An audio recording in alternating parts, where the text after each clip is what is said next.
What It Takes Radio Company, a podcasting and publishing company. And we continue with adventure number 4, from booking to broadcasting, how you can be a performance author. And today, here we go. We learn how an author turned his book into a creative and powerful and profitable podcast. Here we go, adventure number 4. Like I say, it's an adventure because since I don't do these with a script, I'm never quite sure how it's going to go or where it will end up, though I always have a bit of an idea.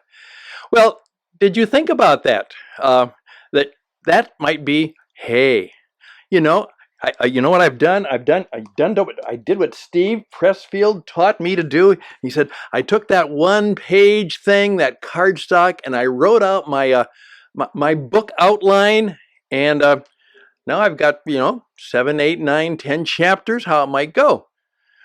Why don't you then say, why don't I turn each chapter into kind of an experimental podcast and actually, just speak it with my notes, and obviously with some of the things I've written down. I'll just do a podcast and see how it goes. And I'll do podcast 1, podcast 2, podcast 3, put it out every week, invite people to comment on it, and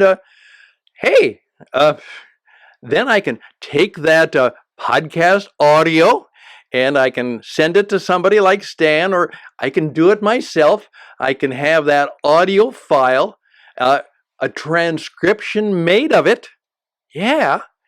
And then I not only have the podcast, I also have the transcription. And now I've kind of got the first draft right there. And we can start going through that with the tweaking and the editor, all of the stuff we do, the old idea that your first draft is, what the word is. What you're even better now. You actually have a first draft that may be much more closer to the working order that you want. And it was a whole lot easier than spending that time in the typewriter room, in the computer room. You kind of enjoyed telling your story on the microphone, on the air. Just let that sit on your head for a while. But now let me tell you, let's say you've written a book, a good book. You've struggled through it.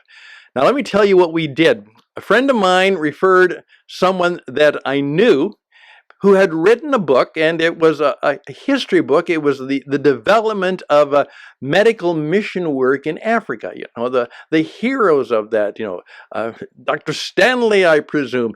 It was a remarkable story, but he didn't know how to put it together, how to get it out in the world. And so here's what we did. We turned each chapter into a podcast. Now, he did not have the voice or the talent to actually voice the book or perform it. He knew that. But what we did is we took each chapter and he found a piece of music that kind of set the flavor for that chapter. And he had so much fun doing that. He said, I loved that. I found some music that I could talk. Now then, he did a brief 1 or 2 minute introduction, and it was just him. Sometimes he stumbled, but it was just him. It was he really talking to the people he was talking.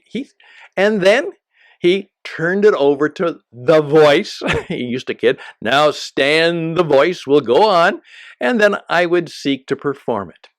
And then at the end of that, he would come back on in his own voice now, again, and he would then have some closing comments that were not part of the actual book, but some reflections on it and some of the things.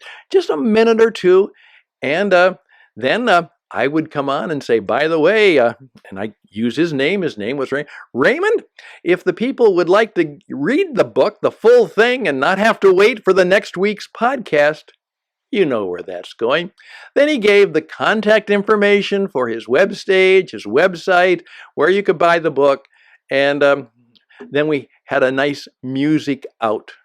It was a radio program in which the book was performed. It was introduced. The contact and the buying information was there. And please recommend this to your family and friends. And he sent it out, and it went around the world.